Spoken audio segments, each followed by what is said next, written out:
কে আমার ওয়াজই বন্ধ হয়ে গেছে মিডিয়ার একটা দেখা।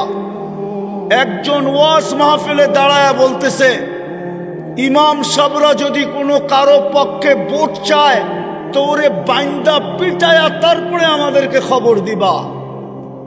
দেখবেন মিডিয়ায় খুলা দেখায় দেবো, ওই ইমাম সাহেব বান্ধে ফেলাবেন, একদম বেনামদার বান্ধে ফেলাবেন যে বেটা তুই ইমামি করবি, ইমামতি করবি, তোর জামাতে ভোট চাওয়ার জন্য আসবে না। যদি আমরা না পারেন আমাদের নেতা কর্মীরা যারা আছেন তাদেরকে বলবেন, প্রয়োজন আমাকে বলবেন, কাজল ভাইকে বলবেন, আতার ভাইকে বলবেন, বান্ধা হাত তো বান্ধে পুলিশে দেবেন। ইমাম সাহেবদেরকে আমরাও বেগায়রত, আমাদেরও গায়রত নাই, আমাদেরও গায়রত নাই, আত্মমর্যাদা নাই, আমাদেরও ফখর নাই, গৌরব নাই। নাহলে আমাদের উচিত সব মসজিদ কমিটির হাওলা করে দিয়া সভাপতিরে বলা তুই জুমা পড়াবি, সেক্রেটারিরে বলবে তুই ফজর আর এশা পড়াবি, কোষাধ্যক্ষকে বলবে তুই আসর আর মাগরিব পড়াবি, বাকি কমিটিকে বলবে পাক করে জোহর পড়াবি, আমরা পড়াবো না। খুদায় আওয়াজ না খুদায় কি হবে, মৃত্যুই হবে। নাইলে রিক্সাই চালাবো, নাইলে রোজা রেখা এক বেলাই খাও। সবার ভিতরে দাঁড়ায় বলতেছে বাংলাদেশের সরকার কোথায় থাকে, বাংলাদেশের প্রশাসন কোথায় থাকে?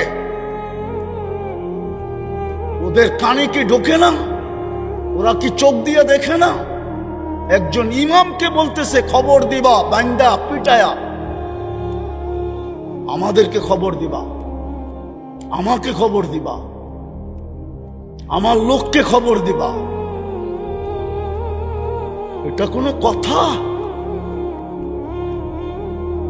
আবার বলে বাক স্বাধীনতা। বিবেক কি এতটুকুই হারা? ওই ইমামের কি বংশবলী নাই? ওর কি মা বাবা নাই? ওর কি আত্মীয় স্বজন নাই? ও কি এলিয়ন যে আকাশ থেকে আসছে আকাশে চলে যাবে? ওর এই সমাজে কেউ নাই। আকল পড়লে বলে এরকমই পড়ে, পায়ে হাত দিয়া বলি রাগ হয় না।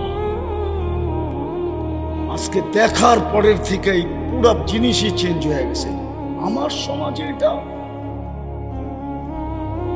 যে সমাজের উলামায়ে কেরাম হেফজোখানা, 40,000 হেফজোখানার কারণে বলি আমি আমার সরকারকে অনলি ফর ট্রাই, পরীক্ষামূলক 1 বছর হেফজোখানা বন্ধ করে দেখ, আর ওলামারা 1 বছর পড়া বন্ধ করে দেখ, দেখি এই মাটির পরিস্থিতি আল্লাহ কি করে।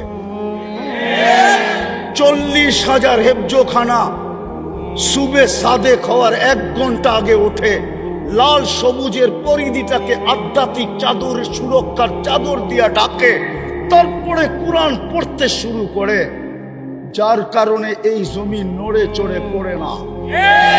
নাইলে সারা দুনিয়া তো করোনার সময় বলছিল সবচেয়ে বেশি বিপর্যয় বাংলাদেশে হবে, সবচেয়ে কম বিপর্যয় সারা দুনিয়ার ভিতরে বাংলাদেশে হচ্ছে। হুজুররা অনলাইনে হেফজো জারি রাখছে, জিজ্ঞাসা করে ছাত্রদেরকে অনলাইনে পড়াইছে, মোবাইল নিয়ে পড়াইছে, কিন্তু পড়া বন্ধ রাখে না। হুজুররা জানে এই সবুজের লাল সবুজের আধ্যাত্মিকের চাদর যদি আমরা উঠায়া ফেলি তো বিপর্যয় হবেই হবে।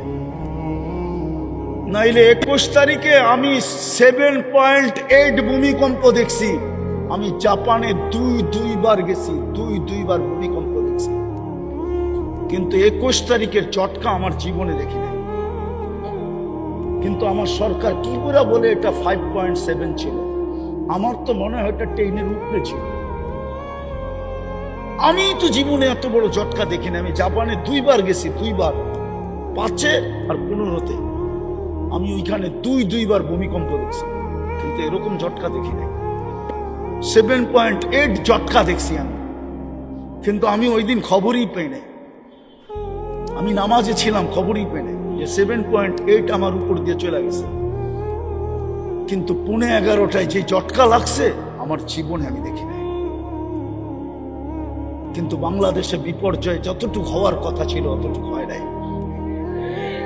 এটাকে বিপর্যয় বলে না, বাইচা আছে এই হেফজোখানার গুলোর কারণে, বাইচা আছে এই আলেম ওলামার রাত্রের চোখের পানির কারণে। আপনাদের সিসি ক্যামেরা কি আমাদের ঘরে আছে? আপনারা মনিটরিং করবেন তো করবেন কোথেকে?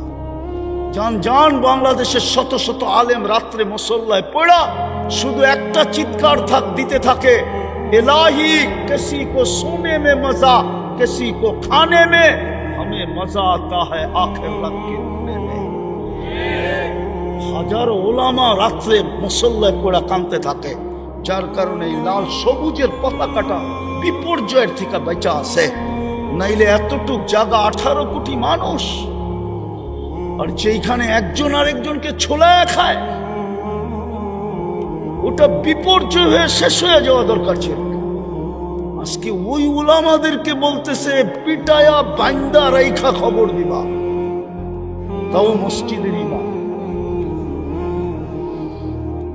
আমরা বেশি বলবো না, এতটুকুই বলবো, আল্লাহুম্মা আল্লাহুম্মা খুযহুম বিআখযিন আজিজ। তর্জমা করলাম না, উলামা তর্জমা করছে। আল্লাহকে এতটুকুই বলবো, আল্লাহুম্মা খুযহুম বিআখযিন আজিজ। এতটুকু জোরে আমিন বলেন, জোরে।